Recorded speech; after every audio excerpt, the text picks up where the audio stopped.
جن پر اللہ نے یہ جو انعام یافتہ لوگ ہیں ان کی زندگی کو پڑھیں، ان کی حیات کو سنیں، ان کے طریقوں کو اختیار کریں، ان کے طریقوں کو اختیار کریں، ان کی دیکھو،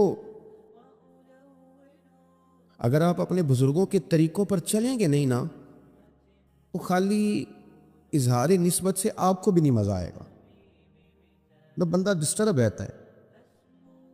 وہ کہتا ہے یہ کیا بات ہوئی یار، بزرگ میرے ادھر جا رہے ہیں میں ادھر جا رہا ہوں، طریقے پہ چلیں، طریقے پہ، یعنی خالی یہ کہہ دینا میرا فلانے سے بڑا رشتہ ہے، اس سے بات نہیں بنتی۔ اور یہ سمجھ لیں آپ دنیا داری کے لحاظ سے بھی اگر آپ کہیں نا کہ وہ فلانا آدمی میری برادری کا ہے، میرے قبیلے کا ہے، تو فٹافٹ نہیں لوگ مانتے، پہلے دیکھتے ہیں کہ تیرا اور اس کا رہنا سہنا ایک جیسا ہے، رسم و رواج ایک جیسے ہیں، کیونکہ برادری اور قبیلوں کے طریقے آپس میں ایک جیسے ہوتے ہیں۔ لبو لہجہ یعنی کہہ دیا جی میں چشتی ہوں تو لوگ پوچھیں گے نا کہ تیرے اندر کوئی خواجہ صاحب والی بات بھی پائی جاتی ہے کہ نہیں، میں اس قبیلے سے ہوں جن کو نقش بندی کہا جاتا ہے، تو پوچھا جائے گا کہ حضرت باولک نقش بند بخاری، حضرت مجدد الفسانی رحمۃ اللہ علیہ کی تعلیمات افکار کا بھی کوئی اثر ہے کہ نہیں۔ میں بڑا مضبوط سہروردی ہوں، تجھے پتہ ہے شیخ شہاب الدین سہروردی نے کتاب کون سی لکھی ہے؟ اس کا نام آتا ہے، ساری زندگی 11ویں دلائی غوث پاک کا نام لیا، لیکن اگر غوث پاک کے 2 لفظ بھی ہمیں یاد نہ ہو، نہیں یاد ہوتے۔ پوچھ لے کسی سے کہ غوث پاک کا کوئی قول سناؤ، نہیں یاد ہوتا، مزاج نہیں، طبیعت بس ٹھیک ہے، مزاج ہے ہمارا، ہم جدھر ساری دنیا چل رہی ہے ہم بھی ادھر چلتے۔ تعلیمات کو سمجھیں، ان کے طریقے کو سمجھیں۔ غوث پاک رضی اللہ تعالیٰ عنہ مادرزاد ولی ہیں، نانا بھی ولی ہیں، والد بھی ولی ہیں، پھپھی بہت بڑی ولی ہیں۔ غوث پاک رضی اللہ تعالیٰ عنہ خاندان سادات میں سے ہیں، حسنی حسینی ہیں، لیکن غوث اعظم نے غیر فطری کام نہیں ہمیں سمجھایا، غوث پاک نے بیٹھ کر تعلیم حاصل کی، باقاعدہ 11-12 سال استادوں سے پڑھا۔ میں کیسے مان لوں اس شخص کو جو کہتا ہے میں علم لدنی والا ہوں جی، خالی دعا سے کام چل رہا ہے؟ او بھائی دعا سے کام چلتا ہے، کون منع کرتا ہے؟ لیکن غوث پاک کے خاندان سے بڑا تو ولیوں کا خاندان ہی کوئی نہیں، تو دعا دے دے تو کام چل جاتا۔ انہوں نے قرآن پڑھا، حدیث پڑھی، فقہ پڑھی، اصول پڑھے، ان کو آگے پہنچایا۔ نہ کریں گے ظلم قوم کے ساتھ، نہ کرے، جاہل لوگ لا کے مسلط کر دیے، بٹھا دیے۔ اور میں آپ کو بڑے تجربے کی بات بتاتا ہوں، جاہلوں کی پیری مریدی عالموں سے زیادہ ہے۔ عالم بیچارہ نہ تو کرامت سنا سکتا ہے، جھوٹ کیسے بولے گا؟ کوئی بات اس نے اگر بیان بھی کرنی ہے تو پہلے دیکھنا ہے کہ قرآن و سنت میں اس کی کوئی دلیل، کوئی اصل ہے کہ نہیں۔ تو جاہل تو فارغ ہے نا، جو مرضی کہہ دے گا، کام چلتا ہے۔ ان کی کرامتیں بھی زیادہ ہیں، ان کے اور بڑے پکے پیڈے الفاظ کے ساتھ کہیں گے یہ ہمارے حضرت صاحب جی دعا بھی نہیں کرتے، وہ بھی کسی سے کراتے، نظر کا ہی فیض ہے۔ میں کیا وہ تقریر نہیں کرتے، میں کیا اوندی نہیں ستا نہیں سو کردا، ہاں اوندی ہوندی تو ضرور کردا، انہیں جوگا نہیں بیچارہ، اس لیے اس نے مولوی ساتھ رکھا ہوا ہے۔ میں صحیح کہہ رہا ہوں، اس کو سمجھیں آپ؟ کہتے ہیں جی نہیں یہ تقریر کرنا مولویوں کا کام ہے، مولویوں کا کام ہے؟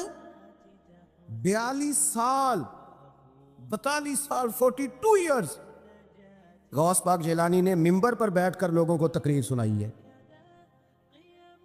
اگر اس کو آپ خالی مولویوں کا کام سمجھتے ہیں تو الحمدللہ ہمیں مبارک ہو، پھر تو غوث پاک بھی مولوی نکل آئے ہیں، پھر تو مزہ نہیں آ گیا مولوی ہونے کا، کیا تماشا بنایا۔ 12 سال تعلیم حاصل کی، پھر دین پہ لانے کے لیے کون سا ذریعہ؟ میں تعویذ لکھ کے دیتا ہوں، میں قائل ہوں، اور میں تلاش کرتا رہا ہوں کہ غوث پاک نے تعویذ کون کون سے لکھے ہیں، مجھے ملے کوئی نہیں۔ سفید رنگ کی بوتل میں دم کرتے تھے، یہ کالے رنگ والی میں مجھے کوئی نہیں ملا۔ صدقے کا بکرا کون سا منگاتے تھے، یہ مجھے ملا کوئی نہیں۔ 5.25 کلو چینی کس وقت منگائی ہے میری سمجھ میں نہیں آیا۔ یہ جتنے کھاتے بنا لیے ہیں نا 12,000 زعفران کا دے دو، تعویذ لکھنا ہے، یہ ملا نہیں غوث پاک کی زندگی۔ غوث پاک نے تعلیم حاصل کی، اور پھر غوث پاک نے ممبر پر بیٹھ کر لوگوں کو دین بتانا شروع کیا۔ فرماتے ہیں پہلے چھوٹی مسجد تھی، لوگ زیادہ ہو گئے، لوگ کہتے ہیں فلانا بندہ فلانی چیز کی وجہ سے مشہور ہو گیا ہے۔ اگر آپ کو یہ پتہ ہے نا کہ اس وجہ سے مشہور ہوا ہے تو پھر وجہ وہ تو آپ بھی استعمال کر ہی سکتے تھے۔ اگر یہ پتہ نا کس طرح مشہور ہوا ہے تو پھر آپ نے بھی ہو جانا تھا. یہ پیچھے وجہ نہیں ہوتی، خدا کا فضل ہوتا ہے. آج تو چلو کو کسی میڈیا سے کسی ذریعے سے معروف ہو جائے، تو غوث پاک کے زمانے میں کیا ذریعہ تھا جی؟ شاہی کوئی نہیں. پر جب اللہ تعالیٰ انتخاب فرمائے اور مدد کرے، اس لیے میں کہا کرتا ہوں کہ ذرائع جدید استعمال ضرور کریں، لیکن ان کو سبب سمجھیں. باقی اللہ کی بارگاہ میں دعا کریں وہ مدد نازل فرمائے. وہ مدد دے تو کام ہوتا ہے. غوث اعظم کہتے ہیں چھوٹی مسجد کہ لوگ بڑھ گئے تو مسجد بڑی میں جانا پڑا، پھر رش وہاں بھی زیادہ ہو گیا. کن لوگوں کا؟ تویز لینے والوں کا، ہاں نہ کرو نہ، دعا کرانے والوں کا، حقوق والوں کا، تقریر سننے والوں کا رش ہوتا تھا. ساری کتابیں دیکھ لیں آپ جتنی آج تک لکھی ہوئی، کون لوگ آتے تھے؟ تقریر سننے والے، خطاب سننے والے، اپنے لیے کچھ فائدہ لینے والے. پہلے چھوٹی مسجد، پھر بڑی مسجد، پھر جامع مسجد، پھر عیدگاہ میں ڈیرا لگایا، پھر وہاں بھی حالات اور ہو گئے. پھر غوث پاک نے نہ کھلے میدانوں میں لوگوں کو بٹھا لیے. اور چونکہ پیچھے ہماری طرح معاذ اللہ کوئی دنیاوی مقصد نہیں تھا، آج تو میری طرح کے لوگ اللہ عزت دیتا ہے تو رنگ ان کا اور ہو جاتا ہے. مقصود اللہ کی رضا، اللہ کی رضا مقصود ہو تو بات کرنے والے کا بھی مزہ دوبالا ہوتا ہے. میرے غوث پاک جیلانی رضی اللہ تعالیٰ عنہ تقریر کر رہے تھے تو بارش آ گئی. 70,000 کا مجمع، اور بغیر سپیکر کے تقریر. اور جیسی سمجھ پہلے بیٹھے آدمی کو آ رہی ہے ویسی آخری کو بھی آ رہی ہے. بارش آ گئی، بارش، اور جل تھل می برسنے لگا. تو غوث پاک تقریر کرتے جا رہے ہیں، ہلکے بھی ادھر ادھر نہیں ہوئے، بس 2 جملے کہے تقریر روک کے. کہنے لگے اللہ تو دلوں کے حال تو جانتا ہی ہے، اگر یہ بندے میں نے اپنے لیے اکٹھے کیے ہیں تو بھگا دے سارے، اور اگر تیرے لیے اکٹھے کیے ہیں تو پھر بھی تیری مرضی ہے. لوگ کہتے ہیں یہ 2 جملے تھے کہ کمال تھا. پھر بغداد سارے میں بارش ہوتی تھی، پر وہاں نہیں ہوتی تھی جہاں غوث اعظم کی محفل ہوتی. پھر نہ بادل بھی ذرا ہٹ کے برستا تھا کہ یہاں سے ہٹ کے برسو، یہاں شیخ عبد القادر جیلانی لوگوں کو مصطفیٰ کا دین پڑھا رہے، ہٹ کے گزرتا تھا. آپ نے واعظ فرمایا، تبلیغ فرمائی. 400 آدمی کاغذ قلم لے کے بیٹھتے تھے جو غوث اعظم کے بیانات لکھتے تھے. آپ جو جملے کہتے تھے وہ نوٹ کرتے. 400 آدمی، تو سارے تابع دار اس زمانے میں بھی نہیں تھے. اور نہ ہی ہو تو مزہ آتا ہے، کوئی تھوڑے سے ہو نا دوسرے بھی، تو چلو یہی کہہ لو کہ نظر نہیں لگتی. اس زمانے میں بھی کچھ لوگ تھے جو کہتے تھے نہیں جی نہیں، کچھ پڑھ کے پھونکتا ہے یہ، نہیں کوئی مسئلہ ہے. ایک شیخ یحییٰ بن نجاہ تھے، سلف نحو کے امام تھے، تو وہ بھی کہنے لگے، اپنے ایک شاگرد تھے، کہ تیرا پیر کیا سکھاتا ہے لوگوں کو اتنی دنیا جاتی ہے. تو وہ مرید تھے نا، شاگرد ان کے تھے. کہنے لگے کوئی نہیں حضرت صاحب، یہ کون سا مشکل مسئلہ، میرے ساتھ چلیں، چل کے دیکھ لیں. تو وجہ میرا محبوب نہیں ڈٹھا جنوں ویکھ کے چند شرماوے. ہاں نا چل دیکھ لیتے ہیں، آ جا. تو شیخ کہتے میں پہلے دن گیا تھا میں چہرے پہ کپڑا ڈال کے، کوئی دیکھے نہ کہ اتنا بڑا مفتی بھی کسی کی تقریر سنتا ہے. امام راضی کہتے ہیں علم بھی حجاب بن جاتا ہے، نہیں تربیت نہیں ہونے دیتا. بندہ کہتا ہے میں پڑھا لکھا ہی بڑا، اڑ جاتا ہے. شیخ یحییٰ کہتے ہیں میں چہرے پہ کپڑا ڈال کے گیا، پر جب غوث پاک کی محفل میں بیٹھا، رب رسول کی بات سنی، یوں لگا کہ ساری باتیں میری کر رہے ہیں، یہ میری تربیت ہو رہی ہے. پھر کپڑا آہستہ آہستہ سرکنے لگا. پھر میرے دل میں ایک دفعہ خیال آیا کہ لوگ دیکھ لیں گے کہ اتنا بڑا ہو کے تو بھی تقریر سنتا. پھر میں نے کہا جس نے دیکھنا ہے دیکھے، اب بات ٹھیک ہو گیا، غلامی کر لی تو کر لی. آزم یہاں تے لائیے ہی نہ، تے جے لائیے تے پھر توڑ نبھائیے. دیکھنا جس نے وہ دیکھے. حضرت غوث اعظم رضی اللہ تعالیٰ عنہ کی محفل میں بیٹھا، کہتے میں نے عجیب نظارہ دیکھا. غوث پاک کی تقریر ختم ہوئی تو ادھر سے 5 بندے کھڑے ہوئے، حضور چور تھے، پر آپ کی بات نے دل صاف کر دیا، آج کے بعد پکی توبہ کرتے، محنت کر کے لوگوں کا مال بھی واپس کریں گے. پھر 10 ادھر سے کھڑے ہوئے، حضور بڑا لوگوں کو لوٹا ستایا، آبرو ریزی کی، آج ہم امیر ہو کے غریبوں کے پیر پکڑیں گے جا کے. 10 وہاں سے کھڑے ہوئے، حضور ہماری ماں روتی رہی پر ہم نے سنا نہیں، اور آپ کے قربان جائیں، جو آج آپ نے رنگ بھرا ہے نا، آج انشاءاللہ تب تک نہیں سوئیں گے جب تک اماں دعا نہ کر دے، جب تک راضی نہ ہو جائے. جب یہ رنگ دیکھا نا، شیخ یحییٰ کہتے ہیں میں تو پھر بدل گیا. اگلے دن میں ایک دھاگا لے گیا لمبا سارا، آج میں نے گننا ہے کتنے بندے توبہ کرتے. ہماری محفلوں میں نوٹ گنے جاتے ہیں. نوٹ, اور 3 بندے ہوتے ہیں نوٹ گننے والے, اور شرم آتی. یہ سٹیٹس ہے کہ اب غوث پاک کی محفل میں گنا جاتا تھا کتنے لوگ توبہ کرتے. دھاگا میں لے گیا, چادر میں نے اوڑھ لی, اور جب محفل ختم ہوئی تو میں حضور غوث اعظم کے قریب ہی ممبر کے بیٹھا تھا. 5 بندے کھڑے ہوئے, آج توبہ کرتے, میں نے 5 گرہیں لگائیں, بعد میں گن لوں گا. یہ طریقہ تھا اس دور میں گننے کا, گرہ لگا لو, گنڈ لگا لو. کہتے ہیں 5 لگائیں, پھر 6 کھڑے ہوئے, جلدی سے 6 لگائیں, پھر 7 کھڑے ہوئے توبہ کرنے والے. یا تو 6 7 میں لگاتا رہا, پھر 20 25 40 پھر 50 پھر 100 کھڑا ہونے لگا. اب میرے لیے گرے لگانی مشکل ہو گئی. میں کبھی بندے گنوں, کبھی غوث پاک کو دیکھوں, کبھی دھاگا دیکھوں. جب میں پوری طرح الجھ گیا نا, تو حضور غوث اعظم نے کرم کی نظر ڈالی اور فرمانے لگے, یار تو نے عجیب کام شروع کیا ہے. میں دلوں کی گرے کھولتا جاتا ہوں, تو لگاتا جاتا ہے. میں یہاں گرے کھول رہا ہوں اور تو لگا رہا ہے. اور پھر بھی اپنی کرامت نہیں بنائی. فرمانے لگے یہ میری وجہ سے توبہ نہیں کر رہے, یہ خدا کے فضل سے کر رہے. اور فرمایا یحییٰ, خدا کا فضل گنا نہیں جا سکتا, وہ شمار نہیں کیا جا سکتا. 5000 یہودی اور عیسائی. غوث اعظم فرماتے ہیں وہ ہیں جنہیں میں جانتا ہوں جو میرے ہاتھ پہ کلمہ پڑھ کے مسلمان. آپ آج کروڑوں کی آبادی میں رہتے ہیں نا, اس لیے 5000 کو چھوٹا سمجھتے, اور جہاں آبادی کل 25,000 ہو, اور اس علاقے میں یہودی عیسائی ہوں ہی اتنے, اور وہ سارے ہی آ کے غوث پاک کے ہاتھ پہ کلمہ پڑھ جائیں. پھر آپ اندازہ فرمائیں کہ حال کیا ہوگا. اور جنہوں نے توبہ کری وہ تو لاکھوں میں, گنے نہیں جا سکتے. پتہ کیا ہے, ہم لوگوں نے نا دین کو اس کے مزاج کے مطابق سمجھنا ہے, پھر ہمیں دین فائدہ دے گا. غوث اعظم رضی اللہ تعالیٰ عنہ صبح مدرسے میں بیٹھ کر سبق پڑھاتے تھے, اسباق بھی پڑھاتے تھے, بچوں کو سبق دیتے تھے, اور باقاعدہ سبق جو کتاب و سنت کے ہمارے مدارس میں مروجہ اسباق ہیں وہ پڑھایا کرتے. اور صبح کے وقت تفسیر کا درس دیتے تھے, عصر کے بعد فقہ پڑھاتے تھے. آپ یہ دیکھو یار, ایک بات اچھی طرح سمجھنا, ایک صوفی صاحب تربیت کر رہے ہیں اپنے لفظوں کے ساتھ. اس تربیت میں زیادہ اثر ہوگا کہ اگر وہ قرآن پاک کی آیت پڑھ کے تربیت کریں گے تو اس میں زیادہ اثر ہوگا. لوگ سمجھتے نہیں بات کو, کہتے ہیں جی وہ حضرت کی باتیں سن کے آیا ہوں. او بھائی, حضرت اگر درس قرآن دیں گے تو وہ نکلے گا حضرت کے منہ سے ہی, پر پیغام اللہ رسول کا ہوگا. وہ تربیت اس رنگ میں کریں. اگر وہ درس حدیث دیں گے تو وہ سمجھائیں گے ہمیں ہی, اور پیچھے جو بات ہوگی وہ مدینے والے رسول کی ہوگی. یہ ہمارے بزرگوں نے, اس کو آپ سمجھ لیں کہ تربیت قرآن و سنت ہے. ہم اللہ والے کے پاس جب جاتے ہیں تو وہ ہمیں ہماری سوچ کے مطابق قرآن و سنت کی, ہماری عقل کے مطابق تشریح کر کے ہمارے دل میں اتار دیتا ہے. اتنا سا مسئلہ. اب غوث پاک سبق بھی پڑھاتے, درس بھی دیتے, ہفتے میں 3 تقریریں کرتے, اتوار والے دن صبح, جمعے والے دن صبح, اور منگل والے دن رات کو 3 تقریریں. یہ جو مقصد ہوتا ہے نا, مقصد یہ بڑے امتحان لیتا ہے. غوث پاک کا زمانہ,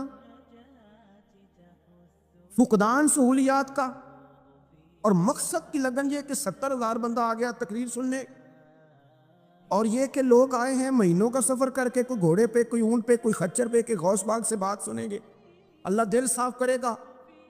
تقریر بھی تیار تھی, اور اپنے بیٹے کا جنازہ بھی تیار تھا. جے سونا ہی میرے دکھ وچ راسی, کسی نے کان میں کہا حضور جنازہ وہی ٹائم ہے, تیاری ہو گئی, اور وہی محفل کا ٹائم ہے, تو تھوڑا وقت نہ تبدیل کر لیں. تو غوث اعظم فرمانے لگے میرا رب کریم جانتا ہے نا کہ یہ وقت لوگوں کے آنے کا, تو اگر بیٹے کے لیے جناب اسرائیل کو بھیجا ہے تو جس بات میں اللہ راضی ہے میں بھی راضی. حضور کریں گے کیا؟ فرمایا جنازہ تیار لے کے کر کے محفل میں آ جانا, میں 4 تکبیریں پڑھ کے پتر کا جنازہ پڑھا دوں گا, تم میرا بیٹا رب رسول کے حوالے کرنا, اور میں بیٹھ کے لوگوں کو اللہ رسول کا دین سکھاؤں. یہ لگن ہے مقصد کی, یہ درد ہے. اس درد میں لپیٹ کر جب لوگوں کو دین پڑھایا جاتا ہے نا, تو پھر وہ تقریریں نہیں ہوتی, پھر وہ دین روحوں تک اتر جاتا ہے. اس درد کے اندر جب لپیٹ کر حضور غوث پاک نے یعنی ممبر سے اترے اور بیٹے کا جنازہ پڑھایا, پھر ممبر پہ بیٹھ گئے, پھر رسول اللہ کا دین, اور زندگی ساری دین پڑھا, اور ساری زندگی پیغام دی. اور اللہ کے بندوں سے پیار کیا، رب کریم کے بندوں سے محبت کی۔ غوث اعظم رضی اللہ تعالیٰ عنہ کشتی جہاں چلتی تھی نا دجلہ کے کنارے، وہاں کھڑے تھے تو ایک غریب آدمی رو رہا تھا۔ تو غوث اعظم رضی اللہ تعالیٰ عنہ نے اسے بلا کے کہا کیوں روتے ہو؟ کہنے لگا حضور غریبی مستقل رونے والا مضمون ہے، یہ موضوع ہی رونے والا ہے۔ سب روگاں دا روگ محمد جس دا نام غریبی، کنڈ بلا کے لنگ جان دینی دوست یار قریبی، یہ عنوان ہی رونے والا ہے، میں کیا کروں؟ فرمایا کیا ہوا؟ عرض کی حضور غریب ہوں، کرایہ کوئی نہیں تھا، بیٹھ گیا ہوں کشتی پہ، ملا مجھے جانتا ہے، میرے محلے کا ہے، میں نے اسے کہا پیسے بعد میں لے لینا، مجھے سفر کرا دے، لیکن اس نے کہا میں نے مفت خوروں کے لیے کشتی نہیں بنائی، نیچے اتار دیا۔ حضور چلو نہ لے جاتا بات الگ تھی، لیکن سارے محلے داروں میں جو میری ذلت ہوئی وہ مجھے بڑی تکلیف کر گئی۔ غوث پاک نے خالی تسلی نہیں دی، میری تبکی نہیں دی، گھر گئے 100 دینار لائے، ملاح کو بلایا، اس کو 100 دینار تھما کے فرمانے لگے آج کے بعد جو غریب آئے نا اسے رسوا نہ کرنا، اسے عبد القادر جیلانی کے کرائے پہ سفر کرا دے، اسے عبد القادر جیلانی کے کرائے پہ سفر کرانا، یہ کرایہ اور جب ختم ہو گئے تو پیسے اور بھی دوں گا۔ لوگوں سے پیار کیا، اللہ کے بندوں سے محبت فرمائی، آنے والوں کا خیال رکھا۔ اب ایک مسئلہ ہے بدگمانیوں کا، اس کا علاج کوئی نہیں، بدگمانیوں کا کوئی علاج نہیں۔ کچھ لوگوں کو اس دور میں بھی بدگمانیاں تھیں کہ دیکھو اتنے سارے جناب تحفے تحائف اور فلانی شہر، لوگوں کو تحفے آتے نظر آتے، واپس جاتے نظر نہیں آتے، لوگوں کو آتے نظر آتے ہیں پر واپس جاتے نظر، تو بڑا بڑا مسئلہ ہوتا ہے، آپ کو ہر چیز کا حساب کتاب دینا پڑتا ہے اور آپ بڑی مشکل میں آ جاتے۔ غوث پاک نے نا 100 گھوڑے، ملا علی قاری نے لکھا 100 گھوڑے غوث پاک نے اکٹھے خرید لیے، خریدے بھی ذرا عربی نسل کی۔ ترجمہ کرا اج تک کی بند ہے اس گل دا، یعنی 1.25 کروڑ والی پجارو تے وہ بھی 100، بڑی مشکل میں نہیں آ جاتے دیکھنے والے۔ 200 مولوی صاحب دا کی کام میں اینیاں گڈیاں وہ کٹھیاں وہ ہے گل، تو غوث پاک نے 100 گھوڑے کٹھے، یہاں ایک روایت ہے کہ 50 گھوڑے عربی نسل کے مہنگے، اس دور میں وہی عربی نسل کے گھوڑے کمانا وہی تھا جو آج آپ کے آنا لینڈ کروزر کمانا۔ ایک غوث پاک کا مرید تھا تو ایک شخص سے کہنے لگے چل میں تجھے اپنے پیر صاحب سے ملا کے لاؤں، مولانا علی قاری نے اس کو لکھا ہے، تو وہ کہنے لگے میں نہیں جاتا پیروں کے پاس، اس نے کہا چل تو صحیح، وہ لے آیا۔ پہلے دن داخل ہوئے تو غوث پاک کے استبل میں 50 گھوڑے بندھے ہوئے، پہلا ہی شکوہ، کہنے لگا یار غصہ نہ کرنا، یہی ہوتی ہے نا باتیں، شاعر بھی یہی ہوتی، غصہ نہ کرنا، ویسے ایک گھوڑے سے بھی کام چل ہی سکتا ہے۔ آپ کو پتہ ہے نا بڑا بڑا لوگوں کو یاد آتا ہے غریبوں کی بچیاں اور فلانی شے اور غریب اور یہ بڑی بڑی چیزیں یاد آئیں، اس کو بھی یاد آ، غصہ نہ کرنا۔ میں اب اس بیچارے کے پاس جواب بھی کوئی نہیں تھا کہ حضرت صاحب بات تو ٹھیک ہی ہے، لیکن جب آپ کسی کے ہاتھ پہ بیعت کر لیتے ہیں نا پھر آپ کا ان کہانیوں میں الجھنا بنتا نہیں۔ پھر آج یہ تو باتیں پہلے کی تھی نا، سوچتے پہلے، تو بات ہو گئی، اب تو عمل کرنا ہے۔ تو ہوتے ہیں کچھ کچے بندے بھی جو ساری زندگی سیدھے سیدھے ہونے میں ٹائم گزار دیتے ہیں، اور جب تک پکے ہوتے ہیں تب تک کام ہی کھڑا ختم ہو جاتا ہے۔ غوث پاک کا وہ مرید کہنے لگا یار بات تو تیری ٹھیک ہے، پر چلو میں پتہ کروں گا 50 کیوں ہیں، آئے ملے، لیکن وہ روز تنگ کرتا وہ بندہ۔ پھر پوچھا پیر صاحب سے 50 گھوڑے کیوں رکھے ہیں؟ پھر پوچھا پیر صاحب سے، یہ اس شخص نے لکھا ہے جنہوں نے مشکات کی شرح بھی لکھی ہے، میں صوفی درویش کی بات نہیں کر رہا، ایک محدث کی بات کر رہا ہوں جنہوں نے بات لکھی۔ فرمانے لگے وہی بندہ اعتراض کرنے والا بیمار ہو گیا، جگر میں کوئی ایسی تکلیف ہوئی کہ بغداد کے سب سے بڑے طبیب نے کہا کہ تیرا علاج صرف ایک صورت میں ممکن ہے کہ عربی نسل کا گھوڑا ہو، اسے ذبح کریں گے، اس کا جگر نکالیں گے، وہ تجھے کھلائیں گے دوائی میں، اور 50 گھوڑے ہوں گے تو ٹھیک ہوگا۔ اب مسئلہ جب یہاں تک پہنچ گیا تو مرتا کیا نہ کرتا۔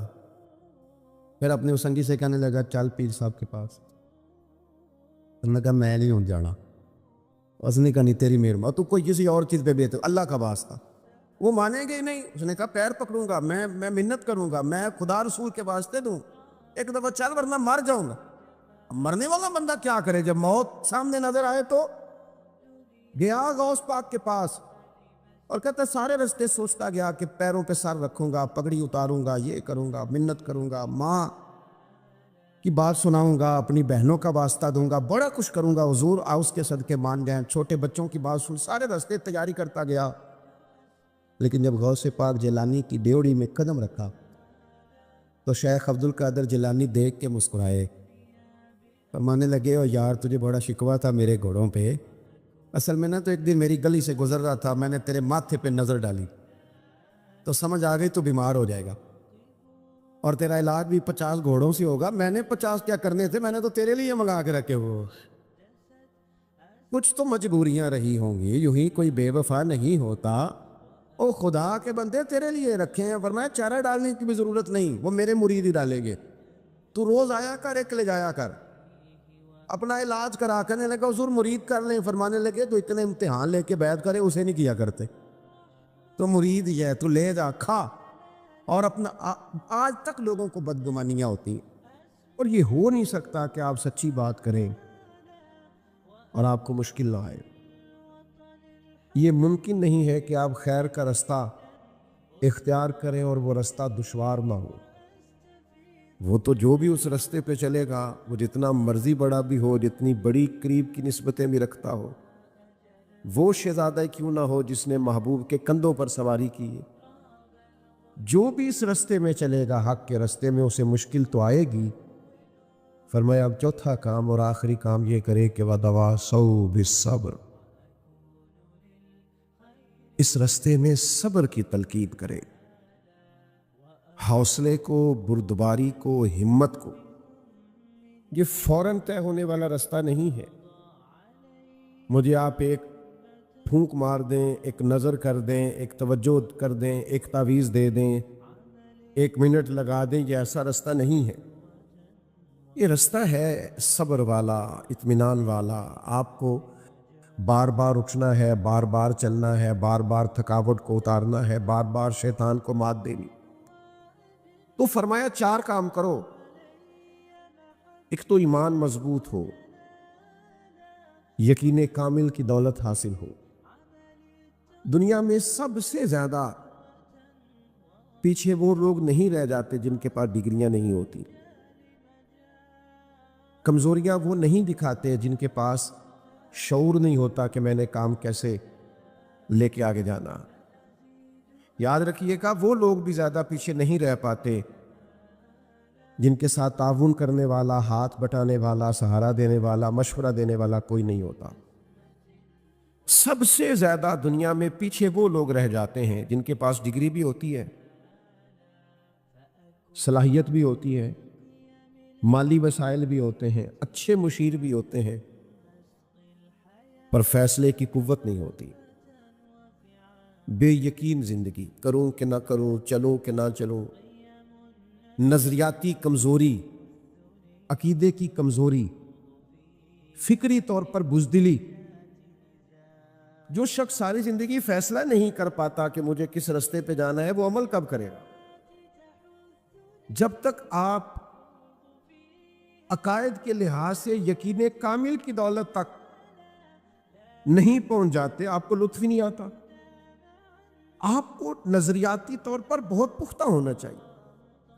ہمیں یہ سمجھ لینا چاہیے کہ جو عقائد اسلام ہمیں ملے ہوئے ہیں وہ برحق ہے۔ کائنات کی سب سے بڑی سچائی یہ ہے کہ اللہ وحدہ لا شریک، سب سے بڑی سچائی یہ ہے کہ نبی رحمت صلی اللہ تعالی علیہ وسلم اللہ کے آخری رسول ہیں۔ حضور کا لایا ہوا پیغام مکمل بھی ہے، کامل بھی ہے، اکمل بھی ہے اور آخری بھی ہے۔ اس سے آگے جا کے آپ کو کسی اور نصیحت کی، کسی اور تربیت کی، کسی اور دستور کی بالکل حاجت ہی نہیں، جب تک یہ یقین حاصل نہیں ہوتا۔ کچے پکے عقیدے لوگوں کے، کمزور باتیں، بزدلوں جیسی رائے، کرنا چاہیے کہ نہیں کرنا چاہیے، چلوں کہ نہ چلوں، ارادہ کروں کہ نہ کروں، اٹھ باندھ کمر کیا ڈرتا ہے، پھر دیکھ خدا کیا کرتا ہے۔ تو ہمت تو کرنا، تو جدوجہد تو کر، تو ارادہ تو کر، تو پروگرام تو بنا۔ جب تک آپ پختہ نہیں ہوتے، حالات کبھی بھی سازگار نہیں ہوتے، اور مومن جو ہوتا ہے وہ ابن الوقت نہیں ہوتا کہ حالات دیکھ کے چلے. مومن چلتا ہے، اللہ حالات بدل دیتا ہے. مومن سفر شروع کرتا ہے، اللہ تعالیٰ اس کے معاملات اس کے موافق کر دیتا ہے. آپ جب تک پختہ نہیں ہوتے، یہ جو بے یقینی ہے نا، اقبال کہتے ہیں سن اے تہذیب حاضر کے گرفتار، غلامی سے بدتر ہے تیری بے یقینی. غلام کی زندگی بڑی کمزور، اس کی اپنی مرضی کوئی نہیں ہوتی، مرضی اس کے آقا کی ہوتی.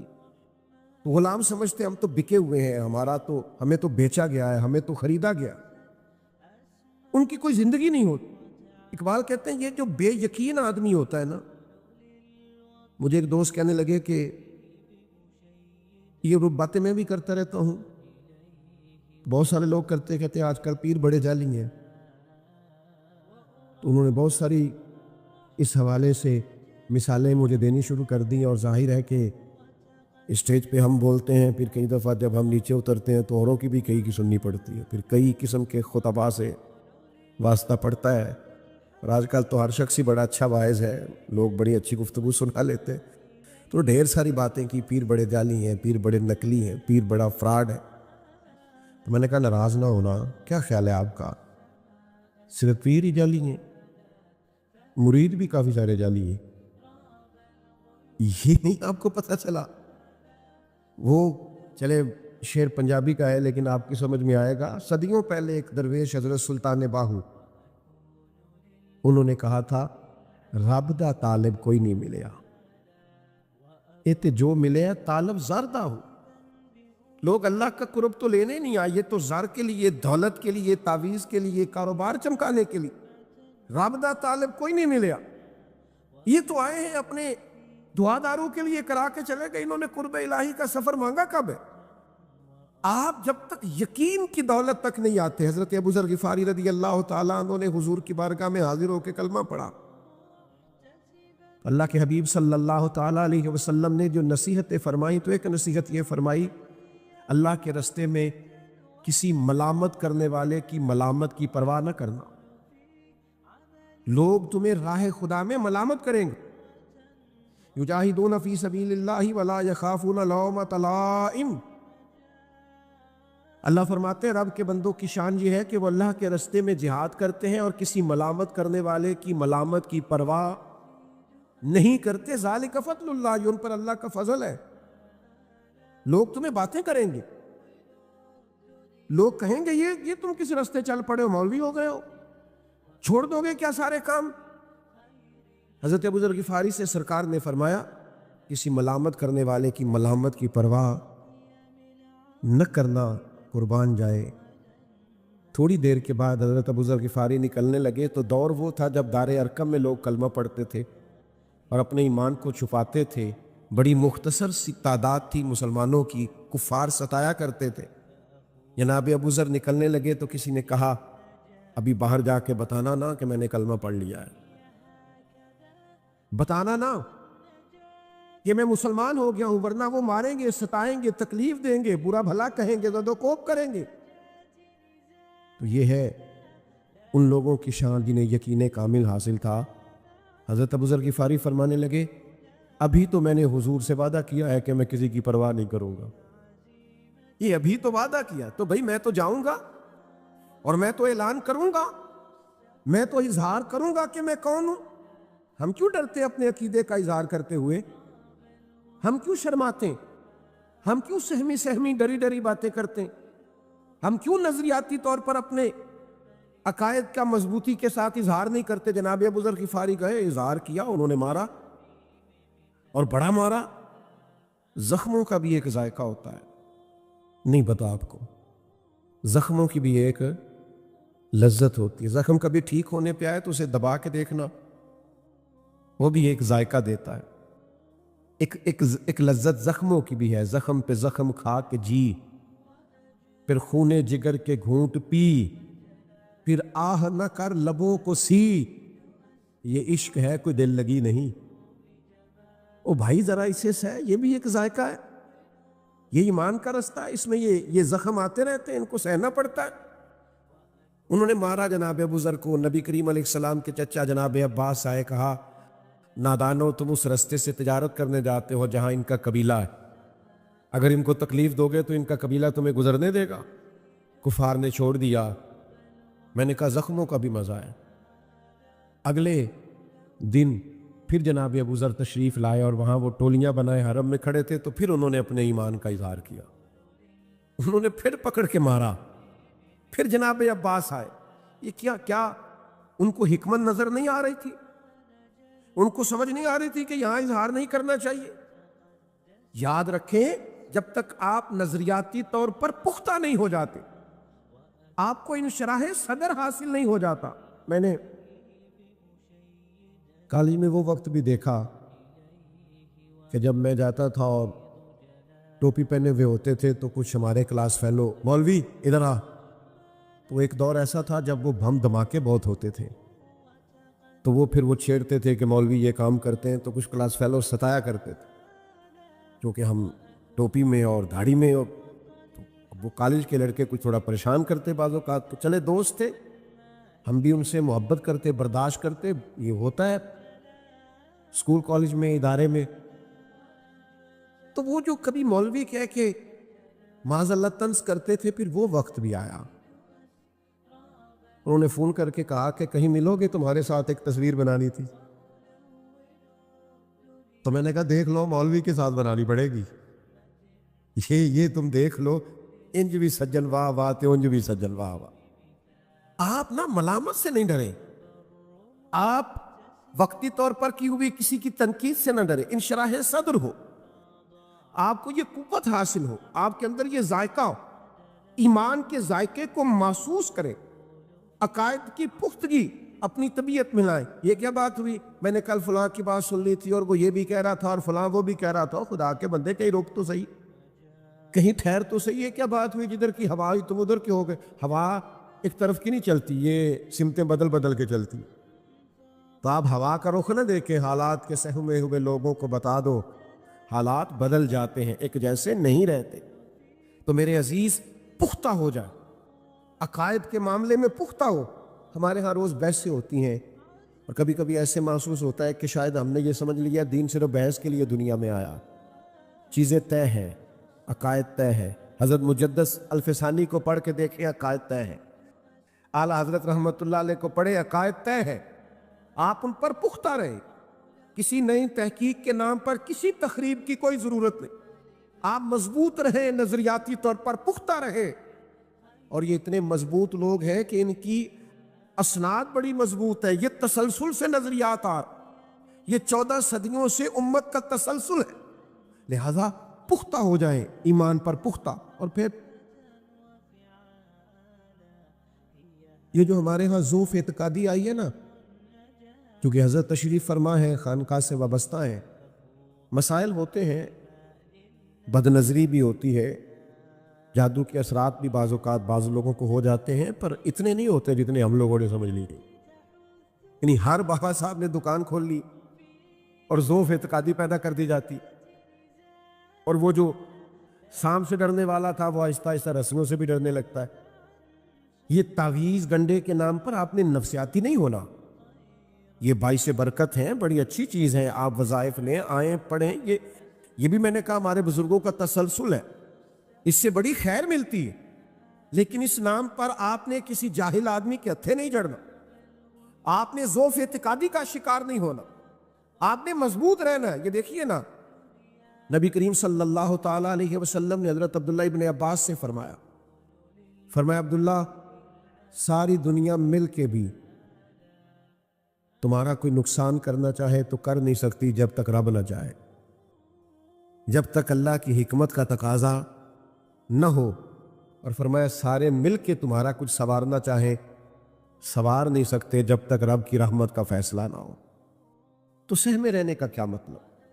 مضبوط عقائد، ذہنی طور پر مضبوط، اور پھر بچوں کے سامنے کبھی کمزور بات نہ کریں کہ پتہ نہیں کیا ہو گیا ہے، کام نہیں چلتا، اللہ جانے کیا معاملہ ہے۔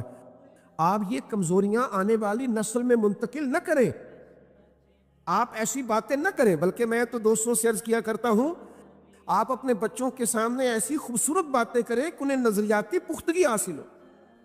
آپ کو پتا ہے جناب صدیق اکبر رضی اللہ تعالیٰ عنہ کی 4 نسلیں مسلمان ہیں. کیوں؟ وہ اس لیے کہ وہ گھر میں بھی حضور کا ذکر کرتے، وہ کاروبار میں بھی حضور کا ذکر کرتے، وہ راتوں کو اٹھ اٹھ کے محبوب کے لیے روتے. ان کے اولاد نے، ان کے پوتوں نے، ان کے نواسوں نے ان کو اس طرح کا دیکھا کہ سب نے چاہا ہم بھی مدینے والے محبوب کے غلام بن جائیں. جب آپ کا ذوق تازہ رہے گا، آپ ذہنی طور پر پختہ ہوں گے. حضرت عائشہ صدیقہ رضی اللہ تعالیٰ عنہ فرماتی ہیں پہلے مجھے پتہ نہیں تھا محبت میں بھی رونا آتا ہے. عرضی کرتی ہیں، فرماتی ہیں پہلے نہیں خبر تھی. وہ تو سرکار نے جب میرے والد گرامی سے فرمایا نا ہجرت میں آپ نے میرے ساتھ جانا ہے، تو میرے والد ہر وقت منتظر رہتے تھے کس دن جانا ہے، کس دن جانا ہے. فرماتی ہیں پھر وہ رات آئی جب محبوب تشریف لائے اور کریم نے فرمایا ابو بکر چلیں. تو فرماتی ہیں وہ ساتھ چلنے کا جب کہا اور جناب صدیق اکبر کی میں نے آنکھوں میں آنسو دیکھے تو مجھے سمجھ آئی محبت میں بھی رویا جاتا ہے، پیار میں بھی آنسو آتے. تو میرے عزیز نظریاتی پختگی. پھر اس کے بعد ارشاد فرمایا وَعَمِلُوا الصَّالِحَاتِ، نیک اعمال کریں. انسان کا نا مزاج نیکی والا ہونا چاہیے، اس پر غلبہ ہو کہ اس نے کرنی ہی نیکی ہے. مسلمان کا یہ مطلب نہیں ہوتا کہ وہ معاذ اللہ دکان پہ بیٹھا ہے تو وہ جھوٹ بھی بولے، سچ بھی بولے، اور جو اس کے من میں آئے کرے، اور پھر وہ کہے کہ اب میں نے وضو کر لیا ہے، سب جھاڑ دیا ہے، اب جا کر کے میں مصلی پہ بیٹھ جاؤں عبادات کریں. مسلمان تو ہر وقت مسلمان ہوتا ہے، مومن ہر وقت مومن ہوتا ہے. غلبہ ہو طبیعت پر نیکی کا. یعنی اسلام یہ نہیں کہتا کہ آپ سارا کچھ چھوڑ چھاڑ کے مسجد میں جا کے بیٹھ جائے. اسلام کہتا ہے دکان پہ بھی رہو تو عبادت یہ ہے کہ رزق حلال ہونا چاہیے، تمہاری گفتگو میں سچائی ہونی چاہیے، تم کسی کا بھلا کرو گے، کسی کو دھوکہ نہیں دو. طبیعت پر غلبہ ہو نیکی کا، اور اس طرح کا ہو کہ فاستبقوا الخیرات، دوڑ دوڑ کے نیکیاں کی جائیں، نیکی میں سبقت لے جائی جائے، نہیں کوئی خیر کا کام چھوڑا نہ جائے.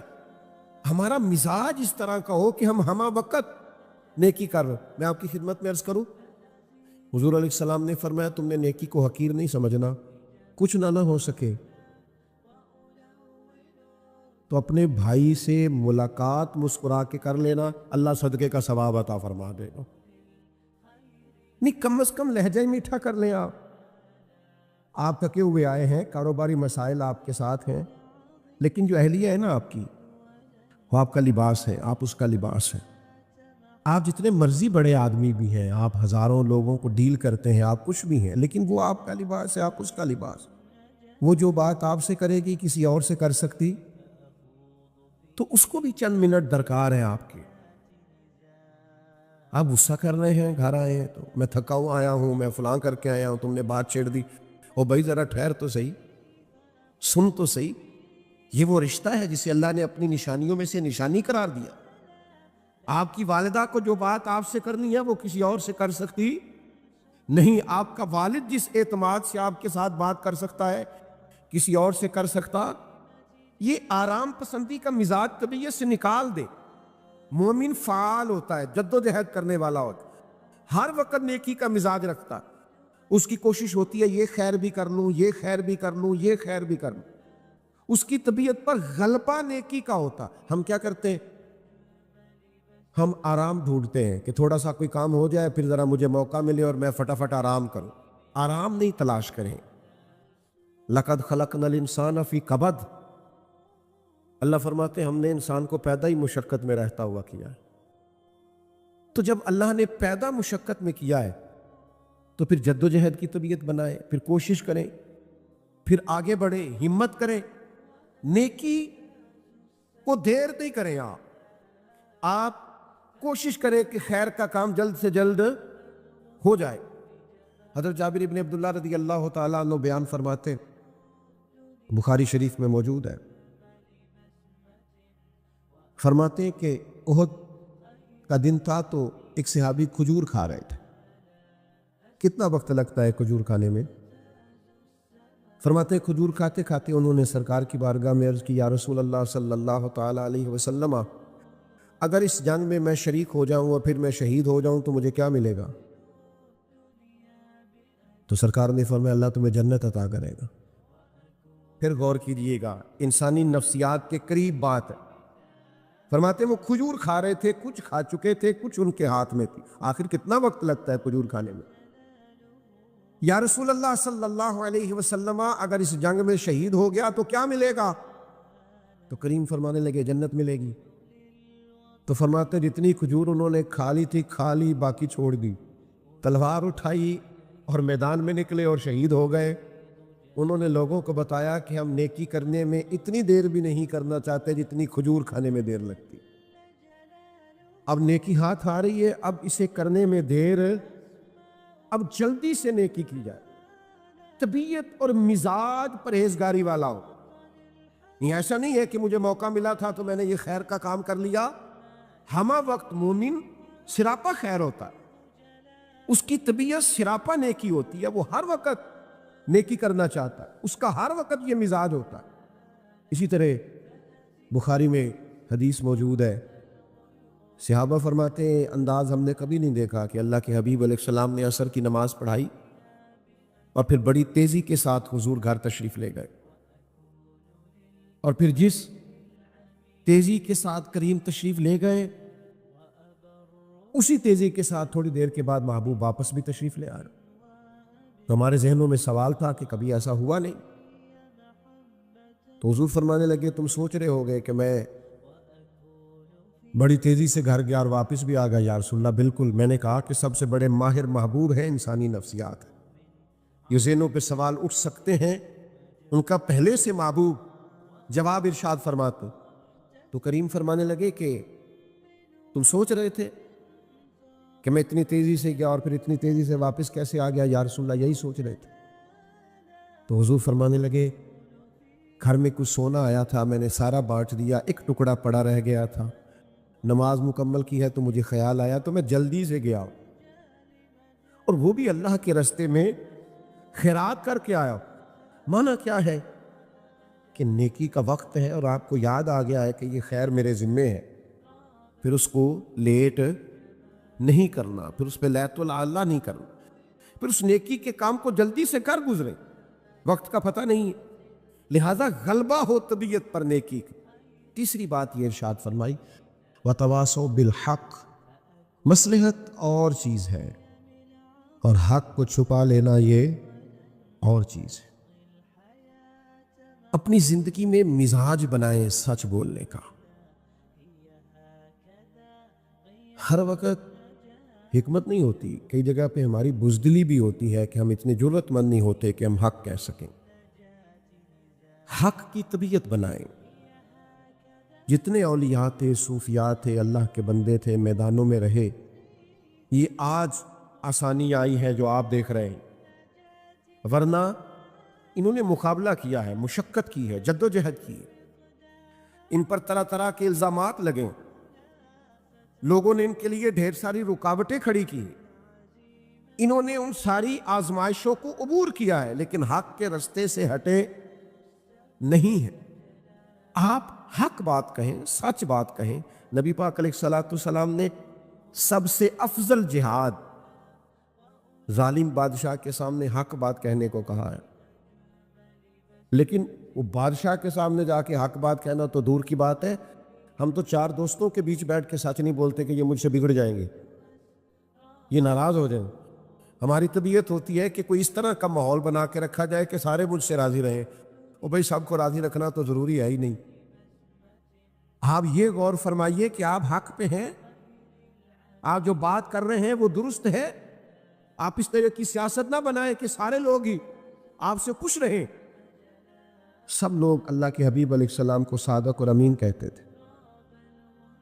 حضور کے اعلان نبوت سے پہلے بھی فیصلہ کرایا حجر اسود کے تعلق سے کفار نے آپ سے، وہ سب آپ کی تعریفیں کرتے، آنکھوں پہ بٹھاتے، لیکن جس دن محبوب نے حق بات کہی ہے اسی دن معاذ اللہ انہوں نے جادوگر اور مجنون کہنا شروع کر دیا۔